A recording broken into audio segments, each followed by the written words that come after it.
12장하고 연결되어진 고리를 다시 한번 확인하기 위해서 13장 1절 한번 보시겠습니다. 13장 1절로 2절까지 보시죠. 각 사람은 위에 있는 권세들에게 복종하라. 권세는 하나님으로부터 나지 않음이 없나니 모든 권세는 다 하나님께서 정하신 바라. 그러므로 권세를 거스리는 자는 하나님의 명을 거스름이니 거스르는 자들은 심판을 자취하리라. 우리가 12장서부터 이제 하나님의 의에 실제로 이렇게 지금 확인을 갖다 해가고 있습니다. 그래서 12장 내용은 하나님의 의를 배우는 신앙생활이라고 하는 제목 아래 몸을 산제사로 드리는 생활, 영적 예배입니다. 그 다음에 지체간의 사랑으로 교제하는 생활 해서 영적 예배의 실제 부분이 소개가 되어지고 13장으로 넘어오게 되면 하나님의 의를 익히는 신앙생활 이렇게 되어 있어요. 우리가 이걸 익힌 공부라고 이렇게 하게 되어지는데 익힌 공부의 제목이 일단은 국가생활, 사회생활, 개인생활 이렇게 이제 13장 내용이 되어져 있었는데 13장의 그 국가생활에 해당되어진 것은 우리 하나님께서 이제 복과 나라를 양변역으로 주셨는데 우리 이 복을 예수 그리스도께서 성취하셨죠. 이것이 언약 자손으로서 복을 회복하신 예수 그리스도의 사역이에요. 그리고 우리 예수님께서 새 언약을 주셨어요. 이것이 내가 너희를 사랑한 것처럼 너희도 서로 사랑하라 라고 하는 그 이야기인데 이 사랑이라고 하는 그 이야기는 이게 우리 지상 사역을 통해 가지고 하나님이 구약성경에 언약되어졌던 모든 내용을 예수님이 이루심으로 해가지고 복을 회복되어지는데 그 복에 참여되어지는 것이 사랑의 방식이에요. 이것이 이 하나님 나라의 3대 언약으로 이 3대 구성 조건으로 되어져 있는 것이 자손 언약, 땅 언약, 통치 언약 이렇게 세 가지가 주어진 거예요. 뭐 자손 언약은 우리가 국민에 대한 이야기고 땅 언약은 국토에 대한 이야기고 그 다음에 통치는 국권에 대한 이야기였다. 그래서 나라의 3대 요소로 이야기가 되어지고 있어요. 그런데 우리가 창세기 1장 28절에 주어졌던 내용을 우리는 양대 언약이라고 이걸 이야기를 하죠. 양대 언약이라고 하는데 이 양대 언약은 근본적인 언약으로서 이건 택자와 불택자가 공이 주어진 상황이라고 이렇게 이야기를 했어요. 그거를 우리 일반 교계에서는 이걸 도덕법이라 이렇게 이야기를 하는 겁니다. 도덕법. 그래서 이 도덕법은 택자든 불택자든 다 하나님의 법에 의해서 기준에 의해서 살아가는 거예요. 근데 그거를 하나님에서 끝날 심판을 통해 가지고 도덕법을 준수한 자들은 이제 영원한 생명으로 도덕법을 불순종한 자들은 영원한 멸망으로 심판하도록 하실 거예요. 근데 우리 모든 인생들은 이미 타락되어져 있기 때문에 이 에덴에서 이걸 상실했기 때문에 도덕법을 지킬 수 있는 여건이 이미 상실되어진 겁니다. 그런데 이거를 둘째 아담이신 예수님이 이루셨다 하는 사실을 믿는 사람들은 그 성도다 이렇게 이야기를 하는 거예요. 그러니까 성도들은 나는 도덕법을 도저히 지킬 수가 없어서 하나님 좋아하시는 대로 살아갈 수가 없었던 인간이야. 그렇지만 우리의 주님께서 나를 대신해서 십자가를 지시고 나의 모든 죄를 용서해 주셨어 라고 믿는 걸 우리가 구원이라고 이렇게 이야기를 하고 그걸 믿음이라고 이야기를 한 거예요. 그것이 예수 그리스도께서 지상사역을 통해 가지고 성취되어진 겁니다. 근데 새 언약이라고 하는 건 천상사역에서 이루실 거를 약속을 갖다 하신 건데 그것이 사랑이에요.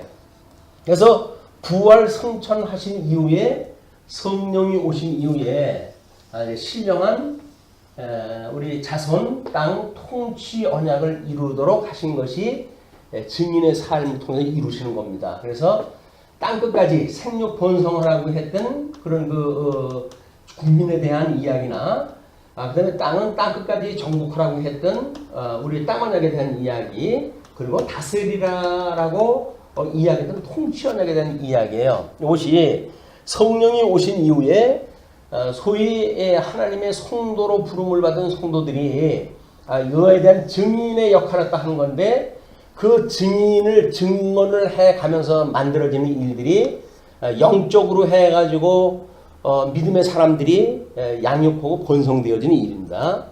그 다음에 예루살렘과 온 유대와 사마리아와 땅끝까지 이르러 나의 증인이 되리라 라고 했던 것처럼 어두운 세상의 빛이 정복을 갖다 해드라 하는 것이 이게 땅 언약의 성취 사건의 신령한, 그 다음에 다스리라 라고 했던 그거를 사단의 종로로 타던 우리 성도들이 이제 예수 그리스도의 대속으로 또 새 언약을 주셨던 것을 천상에서 이루시는 예수 그리스도의 사역으로 해가지고 우리는 짐승 권세에 속하지를 아니하고 모든 예수 그리스도의 통치 영역에 우리 참여가 되어지는 거다. 그러니까는 생육 번성 또는 땅 정복 그리고 다스리는 통치 언약, 이것이 결국은 우리 아담에게 주셨던 3대 이 나라에 대한 요소인데, 그건 우리가 도덕법이라고 이야기를 했던 거예요. 그러면 로마서 12장에서는 영적 예배에 대한 거가 소개가 되었어요. 이 영적 예배라고 하는 그 이야기는 뭐 우리가 늘 이야기하는 거지만 하나님의 선하신 뜻이 무엇인가를 분별하는 이런 그 이야기로부터 믿음의 분수를 따라서 생각하는 일들, 그리고 주신 은사를 따라서 실현하는 일들, 이것이 영적 예배라고 이렇게 이야기를 했습니다. 그런데 영적 예배의 이런 방법상 구분이라고 하는 그 이야기는 구체성이 떨어져요. 우리가 구체성이 떨어지기 때문에 10년, 20년, 30년 예수를 믿어도 뭘 어떻게 살아가라고 하는 건지 별로 감이 안 와요, 이게. 그러니까 맨날 우리가 그 타령으로 살아가는 거거든요. 뭐 예수를 믿는다고 그러면서도 뭐 10년 전이나 20전이나 하나도 달라진 것 없이 살아가게 되어지는데, 왜냐면 하나님께 주신 기준에 대한 걸 우리가 잊어버리고 산다는 겁니다. 이거를 우리 이제 믿음의 선배들은, 종교개혁자들은 도덕법이라고 하는 그런 걸로 묶어내가지고 어떻게 이 사랑이라고 하는 걸 구체화해서 그래 실질적으로 영적 예배라고는 일상적인 삶, 성도들의 삶을 통해 가지고 끊임없이 우리가 이 죄인이라고 하는 걸 깨닫게 되어지는 거예요. 이건 하나님의 뜻 분별함부터 나타나는 것이 우리 죄인이라는 이야기거든요. 내가 죄인이라고 만약에 깨달아지는 일들이 끊임없이 이게 만들어진다고 한다면 우리는 결코 사단의 종로로서 할 까닭이 없어요. 근데 우리가 이 사단의 종로로 한다는 이야기는 죄인이면서도 죄인이라고 하는 것을 전혀 인식을 못하고 살아간다는 거예요. 이게 안타까운 성도들의 이제 삶입니다. 그러니까는 여전히 그냥 삶을 살면서 다른 사람 정지하고 그렇게 하면 살아가는 거예요. 예수를 믿으나 안 믿으나 믿기 전이나 믿기는 후나 또는 10년을 믿으나 20년을 믿으나 똑같이 성도를 정지하고 비난하고 그렇게 하면서 살아가는 일이기 때문에 우리는 영적 예배의 본질에 도달할 수가 없는 거예요. 우리가 이론적으로는 영적 예배라고 하고 또 뜻분별이고 믿음의 분량만큼 생각하고 주신 은사를 실현하고 이런 거야 이제 이론적으로 배우는 거니까 머리로는 알아요. 이게 머리로는 알아요. 근데 익힌 공부가 안 되어진다는 이야기는 뭐냐면 이것이 실질적인 우리 삶 속에서 이게 반영이 되지 않는다는 겁니다. 우리 믿음이 화합지 못한다는 이야기거든요. 그래서 지난 시간에 이제 13장 이야기를 그냥 우리 개론에 있는 순서대로만 정리를 했다 해가지고 소개를 했다 해드려서 이것이 저 양도냐로부터 어떤 관계로 해가지고 만들어지는지 근본 뿌리로부터 무슨 관계를 설명을 해드리는 것이 그래도 우리가 예수님을 믿고 구원받았다고 하는 성도들이 어떻게 우리가 온무의 무쇠를 고쳐가며 살 것인가 라고 하는 것이 소개가 되지 않을까 해가지고 13장에 대한 이야기를 다시 이제 조직을 구성하다 했어요. 물론 여기서 이제 우리 그 위의 권세에 대한 걸 국민언약이라고 이렇게 이제 이 통치언약이라고 이야기를 했고, 그 다음에 사랑의 빛 위에는 짓지 마라 라고 하는 걸 우리가 이 국토에 대한 언약이라고 이렇게 이야기를 했어요. 왜냐면 이것이 사회 영역이라고 한다면 땅 언약에 대한 경제 영역이고, 그 다음에 통치 언약은 이게 정치 영역이라고 이렇게 이야기를 했잖아요. 그러니까 우리 일반적인 삶을 살면서 모든 영역이 이 세 가지 영역에 포함되어지는 겁니다. 여기 포함되지 않는 우리 삶이 없어요. 다 여기 포함되어지는 거지. 그렇다고 한다면 지금 이제 위의 권세에 순복하라라고 하는 그 이야기가 정치 영역에서의 우리의 기본적인 삶이 무엇인가를 살펴보는 일이기 때문에 나는 죄인이로구나. 왜냐면 우리는 위의 권세, 뭐 나이 먹은 사람이고 상관없어요. 내가 기준이 되어지게 되면 뭐 무조건 정죄하고 그리고 자기가 갑질하고 조건만 되어지면 이러고 살아가니까 성도로서의 삶이 전혀 나타나지 않는 거예요. 이것이 위의 권세에 대한 우리들이 인정을 하지 않는 불신앙에 대한 이야기입니다. 또 사랑의 빛 위에는 짓지 말라는 연관에 사랑의 빛이라고 하는 그 이야기는 뭡니까? 우리가 복음으로 예수 그리스도로 말미암아 복음을 인하여서 새 생명이 되어졌기 때문에 이런 복음으로 말미암는 빛, 사랑의 빛 외에는 짓지 말라는 거예요. 근데 우리는 뭐 어떤 이해관계를 만들어 놓고 거기에서 이해관계를 구축을 갖다 하고 그러면서 이제 우리는 이 경제생활 갖다 이제 소위를 하니까 주님의 몸된 교회에서도 연보하는 것이 경제생활의 다라고만 생각하고 마는 거예요. 물론 뭐 연보생활이라고 하는 그 내용도 수출과 지출과 뭐 이 수입이라든지 이런 바란스 문제를 폭넓게 생각하게 되면 그렇지를 못하죠. 근데 그렇지는 못해요. 우리 생각이 그냥 기능적으로 빠져가지고 우리는 기능적으로 사는 게 아닌다. 일중심이 아닌다. 수없이 이론적으로 그렇게 이야기하거든요. 근데 그걸 많이 듣던 이야기이기 때문에 그런 이야기를 하게 되면 그래 우리는 일중심이 아니지. 근데 계시중심이지. 뭐 이렇게 이야기를 해요. 근데 실질적인 삶 속에 들어가게 되면 바로 그냥 일중심이에요. 우리 집사님 기도했던 것처럼 바로 그냥 기능중심으로 들어가가지고 방법을 뭐 하나님의 뜻하고는 상관없이 우리 방법을 제시하고 그래가지고 돌아가게 돼버린단 말이에요. 우리 교회의 모든 분란들은 이런 데서 나오는 거거든요. 자, 그리고 이제 이 사회적인 그 영역에 대한 이야기를 빛의 옷을 입자 이렇게 해요. 빛으로 옷을 입자. 그게 뭐예요? 하나님의 의로 말미암는 칭의함을 받았다고 하는 그런 기본적인 생각 가운데 지체의식을 갖게 되어지는 거란 말이에요. 이게 나도 예수 그리스도의 그 구속 하나님의 의로 말미암아 의롭다고 칭함을 받았고 모든 지체들이 다 그렇게 하나님의 의로 칭함을 받았으니 우리는 이걸로 무장을 하지 않으면 안 된다. 이게 얼마나 중요하면 에덴 동산에 내쫓을 때서 가족을 해입혀가지고 내보내셨겠어요. 그게 우리한테 끊임없이 기억을 갖다 해야 될 일인데 내 의가 기준이 되어지니까 하나님의 의가 뭔 상관이 있어요? 자기 기준에 오르면 무조건 오고 우리는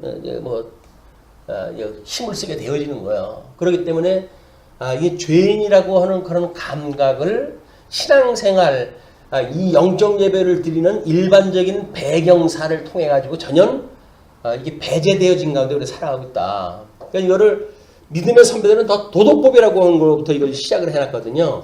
그렇게 했을 때 우리는 모든 우리 삶에 대한 도덕적인 문제에 의해서 우리가 죄인이라고 하는 걸 깨달을 수가 있게 되어지는 거예요. 물론 우리는 모든 율법도 우리 주님께서 이루신 겁니다. 이 도덕법을 우리가 지킨다고 해가지고 더욱 선하고 도덕법을 안 지킨다고 정죄되어지고 그런 개념이 아니에요. 다만 이 도덕법이라고 하는 기준에 의해서 끝없는 우리 죄인임을 확인했다 하고 그러므로 우리 예수 그리스도로 말미암은 우리가 칭의함을 받고 하나님의 아들이 되어졌다고 하는 이런 은혜를 끊임없이 기억하는 수단이 되어진단 말이에요. 근데 우리는 구속받은 성도로서의 그거는 당연시가 돼버리잖아요. 그냥 나는 하나님의 아들이야. 맞아 구원받았어. 이렇게 이야기 돼버리니까 당연한 거 가지고는 은혜가 안 됩니다. 성도들의 당연병에 걸린 사람들은 은혜를 몰라요. 끊임없이 아주 조그마한 것도 이것이 하나님의 은혜가 아니면 안 되었어 라고 하는 자각으로부터 우리가 은혜가 오는 일이기 때문에 왜 예수를 믿으면서도 우리가 은혜의 생활을 못할까? 우리가 이 하나님 앞에 죄인이라는 걸 잊어버려요. 그리고 우리 하나님의 놀라우신 은혜로 말미암아 우리가 하나님의 아들이 되어졌다고 하는 사실을 이걸 우리가 기억하지를 못하고 살아가는 일이 불쌍한 성도들의 모습인 거예요. 복음을 가지고 있으면서도 그 복음을 제대로 누리지 못하는 불쌍한 사람들이죠. 예수님은 지금 복을 성취해가지고 그 복에 참여하도록 되어져 있고, 우리는 예수와 한 몸이 되어졌다고 믿는 사람들이 중매 몸된 교회의 이론이 되어져 있는데도 불구하고 그걸 이루지 못한다고 하는 일은 참 불행한 역사입니다. 기독교의 불행한 역사. 기독교야 폭넓은 그런 그 경우니까 우리가 성도라고 소위 자처하는 성도들 각자가 하나님의 은혜를 잃어버리고 살아가는 이런 황망한 영적 예배의 삶을 우리가 살아가고 있다. 그러면 도덕법이라고 하는 이 사회 영역, 경제 영역, 정치 영역이라고 하는 측면에서 우리가 아마 이제 그걸 어떻게 구체화를 갖다 해드릴까 싶어가지고 오늘 도표를 소개해드린 거예요. 일단은 우리 하나님의 이제 성경의 그 내용을 보게 되면 오른쪽 맨 위의 내용이 사도신경을 중심으로 해가지고 봤던 우리 성경의 전체적인 내용이었어요. 그럼 우리는 이거만큼은 성경에 의해서 삼위일체 하나님에 대한 거를 매 예배 때마다 신앙 고백을 하고 이렇게 되어져 있기 때문에 우리는 잘 안다고 하는 사람들이에요. 그런데 그렇게 그림을 그려드린 그 내용을 보실 필요가 있는데, 그 아래 그림을 보시게 되면 삼위일체 하나님과 양대언약 그리고 도덕법이라고 하는 걸로 해서 구체적으로 구분하고 관계를 맺게끔 도표를 이걸 갖다 해드렸어요. 그러면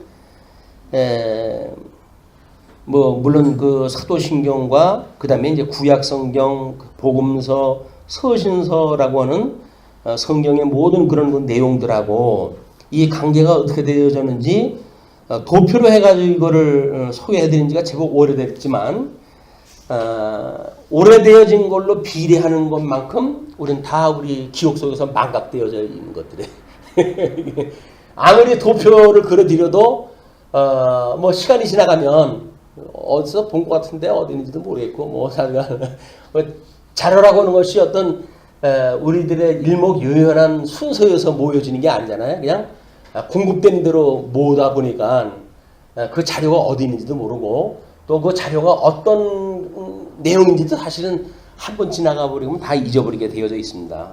그래서 우리가 로마서를 공부할 때서부터 인간의 불이라고 하는 문제를 로마서 1장에서 소개되어진 걸로 해서 아주 강력하게 우리가 한번 짚고 넘어갔잖아요. 그래서 타락한 인생들이 어떠한 모습인지, 그런 자들이 이 타락한 가운데 만들어가는 그런 그 세계의 문화가 어떠한 것인지, 이걸 우리가 쭉 한번 살펴보았고, 그래서 12장의 이제 영적 예배의 이런 방법 이후에 사랑을 하라라고 하는 걸 구체적으로 소개가 되어서 지체 간의 사랑으로 교제하는 생활이 이것이 하나님의 의의 실현의 실제야 라고 이야기를 한 거라고 그랬단 말이에요. 근데 그 내용을 보니까 그냥 우리 그 9절서부터 21절까지 쭉 나열되어져 있잖아요. 이 나열되어져 있고 문장이 세 문장 이상 넘어가게 되면 우리는 그 다음에 부담 느껴요. 이제 그걸 그걸 어떻게 그걸 하란 말이냐 이렇게 되어져 버리기 때문에 원리적으로 어떻게 해야 되느냐는 쉽게 그래도 이해가 되어지는데 이거 수많은 절수로 해가지고 이렇게 하라라고 이야기가 나오는 걸 보게 되면 우리는 포기를 해버리고 말아요. 난 못해. 못하는 건 좋아요. 못하는 건 좋아요. 근데 그것이 못하는 것은 뭐고 또 거기서 기록되어진 내용은 뭐고, 이것이 죄인이라고 하는 걸 깨닫고 하나님의 법이라고 하는 기준에 의해 가지고 영적 예배를 드리는 방법으로 제시가 되어진 거니까, 구체적인 방법이 제시가 되어졌기 때문에 그게 필요하다고 생각이 들어서 우리 인간의 불이라고 하는 측면 오른쪽에다가 지체 간의 사랑으로 교제하는 생활을 쭉 이제 기록을 갖다 해드렸어요. 근데 그 내용은 제가 봐도 잘 모르겠어요. 근데 이거를 13장을 공부해 가다 보니까 13장의 내용이 이걸 지금 우리가 이야기하고 내용이 있는 이야기들을 모두 조직화되어져 있는 곳으로 소개가 되어지고 있어요. 그것이 왼쪽 편 맨 위의 그림입니다. 그래서 우리는 하나님의 영광에 대한 것이 영광의 본체이신 성부 하나님, 영광의 광채이신 성자 하나님, 그 다음에 영광의 권능으로 오셨던 성령 하나님, 그리고 우리는 성령으로 인치심을 받아가지고 예수 그리스도 안에서 한 몸이 되어져서 예수 그리스도의 의를 발현하는 성도로 우리가 살아가는 것이 이제 성도의 관계라고 이렇게 이야기하기 때문에 삼위 하나님과 우리 성도들의 관계를 그런다고 했을 때 로마서 13장을 보시게 되면 요한복음 13장 44절에 세 계명을 너희에게 주노니 서로 사랑하라. 내가 너희를 사랑한 것 같이 너희도 사랑하라. 세 계명은 그거예요. 세 계명이 우리 복음서에서 예수님이 설명을 할 적에는 율법의 대강령이 뭔지 아니? 위로는 하나님을 사랑하고 이웃을 내 명까지 사랑하는 거야 라고 하는 걸 설명을 했어요. 이거는 우리 율법과 선지의 강령이기 때문에 예수님께서 성취가 다 하실 사건들이 이게 다.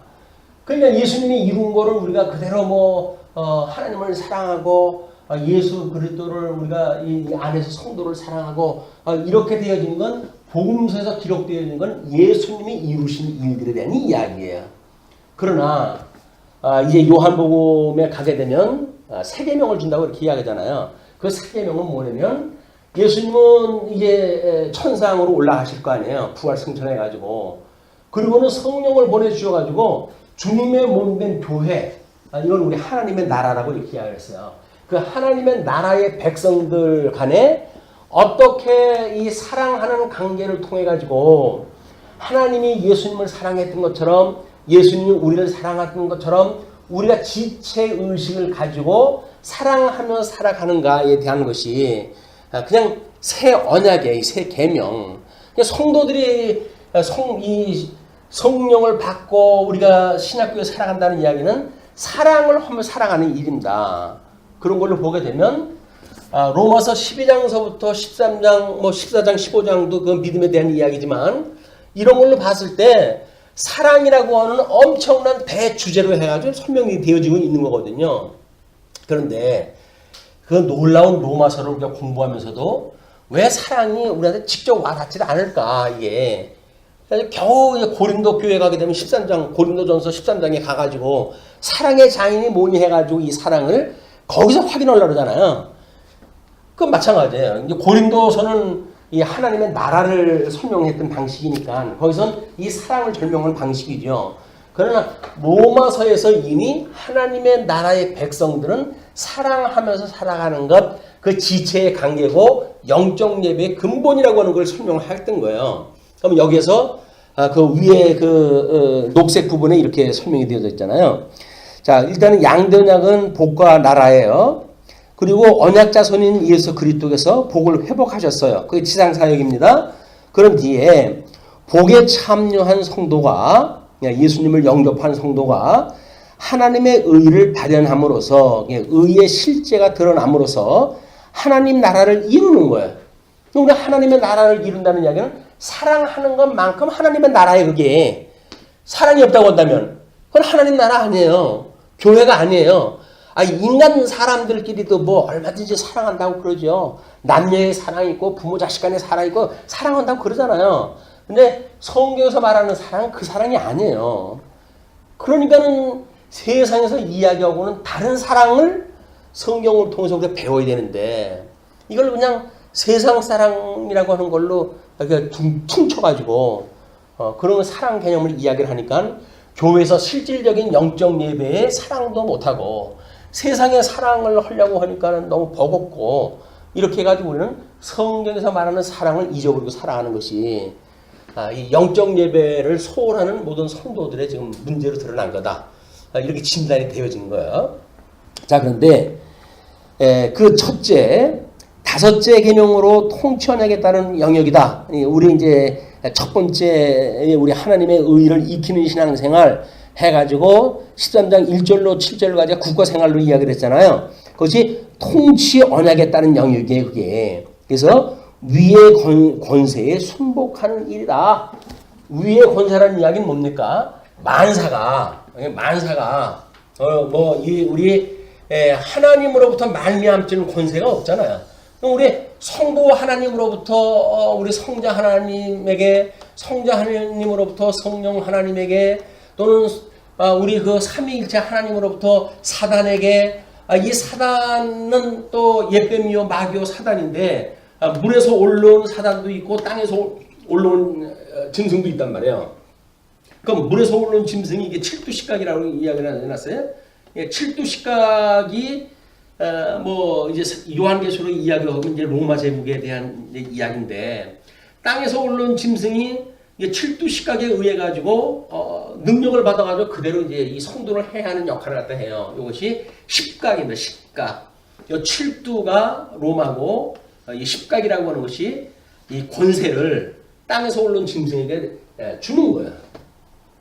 그래가지고 이제 이 땅에서 올라온 짐승들, 이건 뭐 우리가 하스몬 제국의 하스몬 왕국의 이제 뭐 메타고, 그 다음에 우리 헤롯 왕국이 거짓의 이 사람도 이 헤롯 왕국을 통해 서 만들어지는 그 왕국의 메타고, 이것이 10명의 뿌리를 통해 가지고 주님의 몸된 교회를 핍박하는 세력입니다, 이게.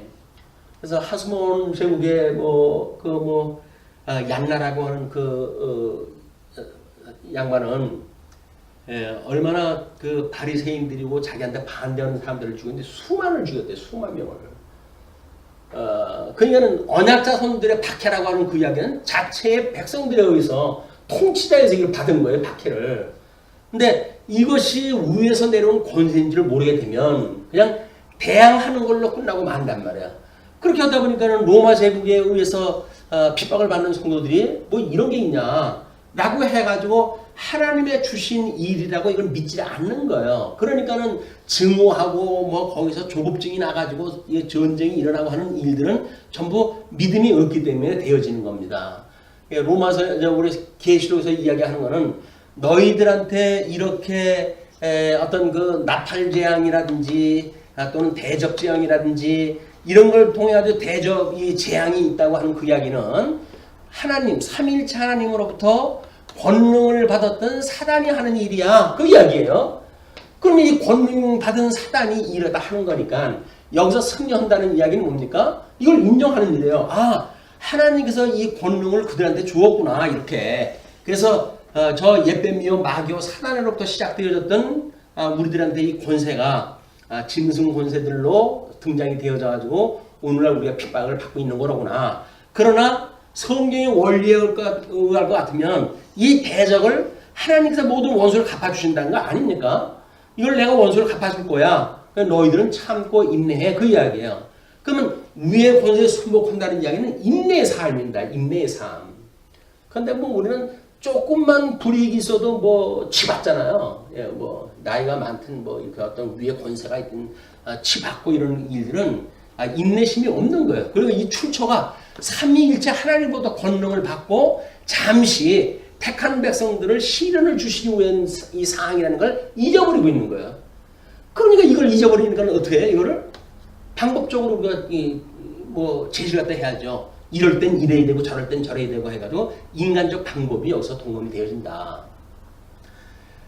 성경 전체의 원리를 따라가지고 우리가 어떤 믿음의 생활이 무엇인가에 대한 이런 원리가 없으면 성경 66권의 수많은 성경 구절을 우리가 다 외우지도 못할 것인데 그걸 가지고 원리를 어떻게 깨닫습니까? 이거를 구조적으로 어떤 원리인지 이거를 이제 도표로 해서 설명을 해드리고 원리적으로 무엇인지를 알게 됐을 때, 그래서 우리가 우리에게 핍박을 하는 세력들이 있다고 한다면 주님께서 주신 권능으로 이렇게 하는 거로구나.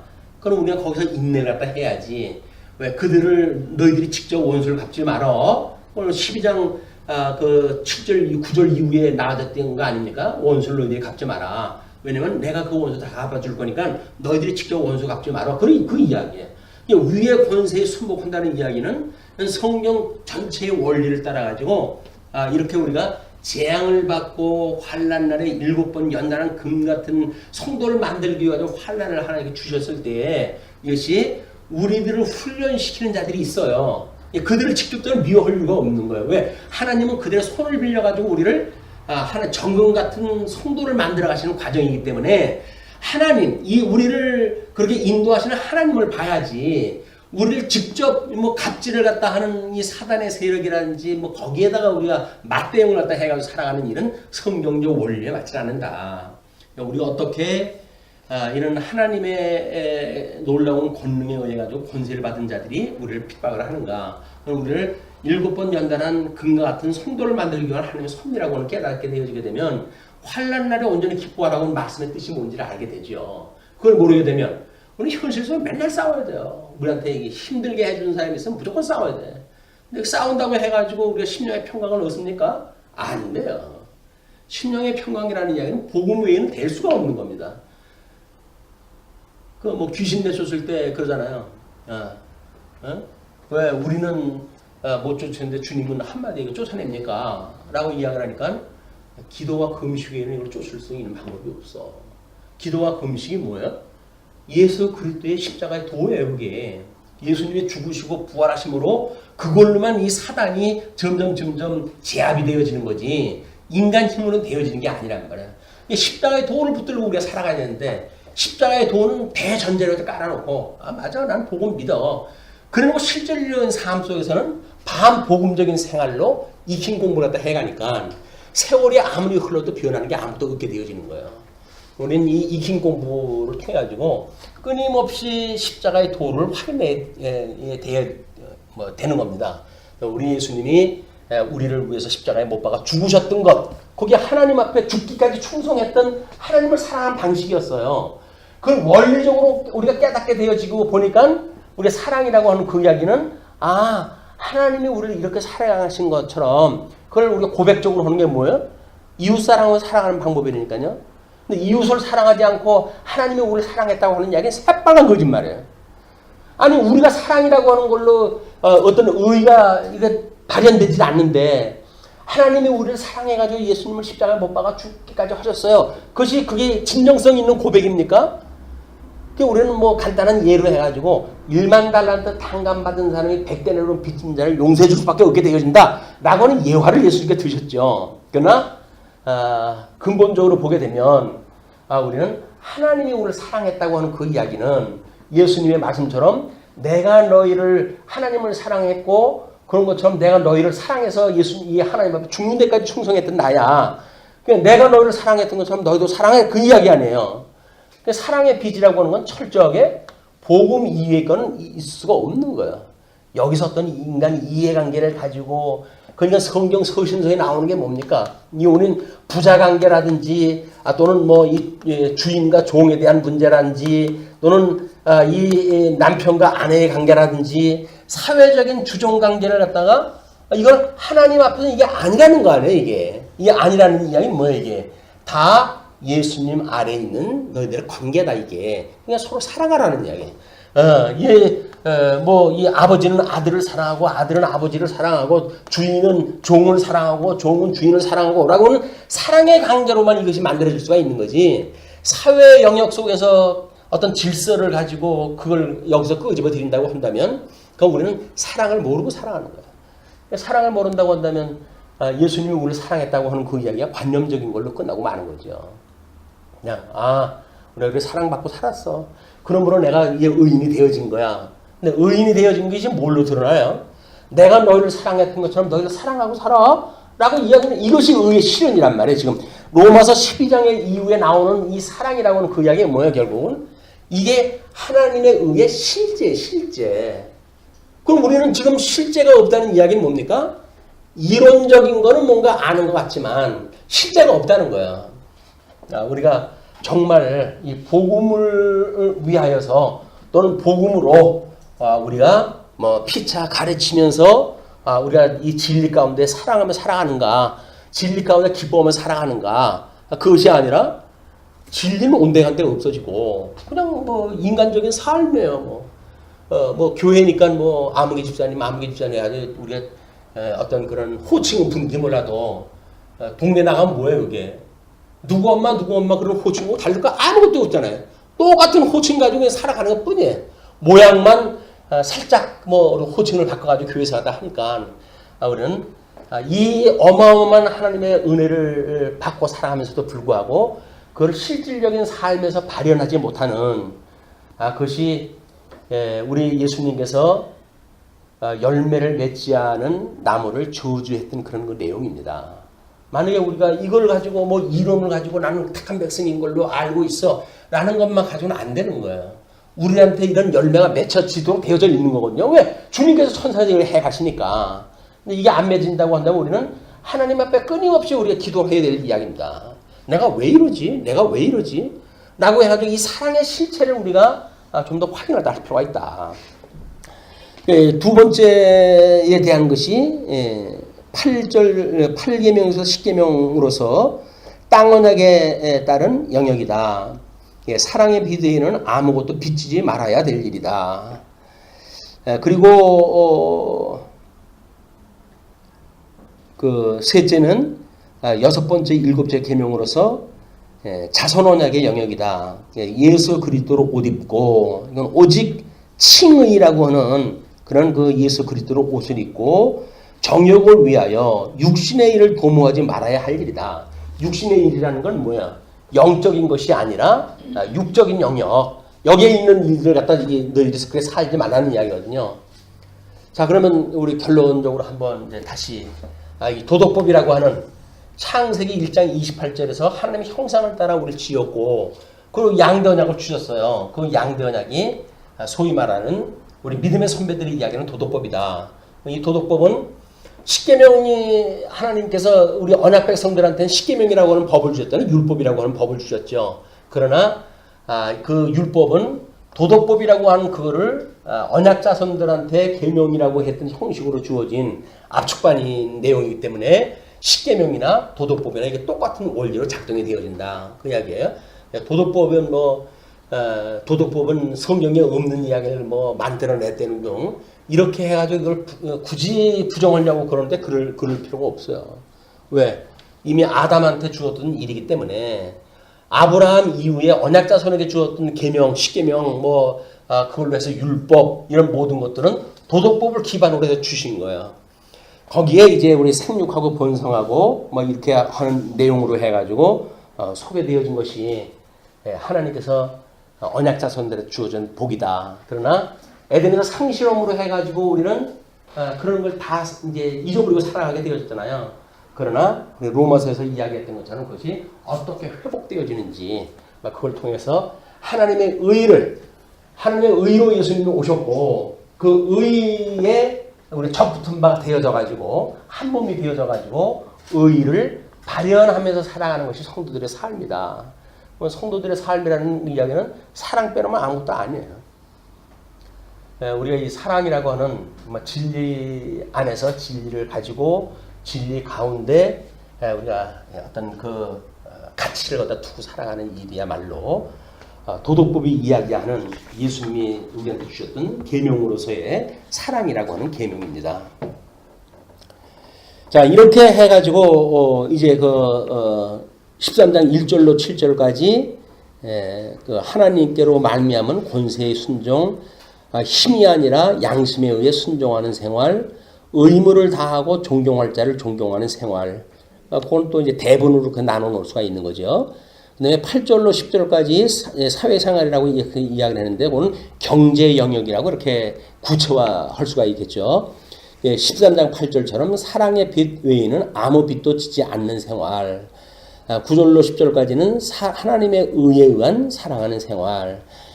그 다음에 11절로 14절까지가 이제 개인 생활이라고 얘기하는데, 이거는 우리 어떤 국민 또는 자손 언약에 대한 영역이라고 이야기를 했어요. 그래서 때를 분별하여 빛의 갑옷을 입는 생활, 그리고 정욕을 위해서 육신의 일을 도모하지 않는 생활이라고 하는 큰 제목으로 구분되어져 있고, 그거를 다시 이제 그 성경 구절에 나가게 되면 지금 그 사랑을 갖다 해가면서 살아가는 일들이 구체적으로 나뉘어져 있으니까 한번 그런 어떤 구도를 염두에 두시고 한번 성경을 다시 한번 읽어보셨으면 좋겠어요. 그 다음에 이제 14장서부터 16장까지 넘어가게 되면 이제 끝부분입니다. 이쪽으로 가게 되면 14장에서는 믿음이 연약한 자의 생활, 믿음이 강한 자의 생활이 15장의 소개가 되어지고 그리고 부탁과 경고로 해가지고 이제 로마서가 끝이 나게 되어집니다. 자, 그러면 오늘은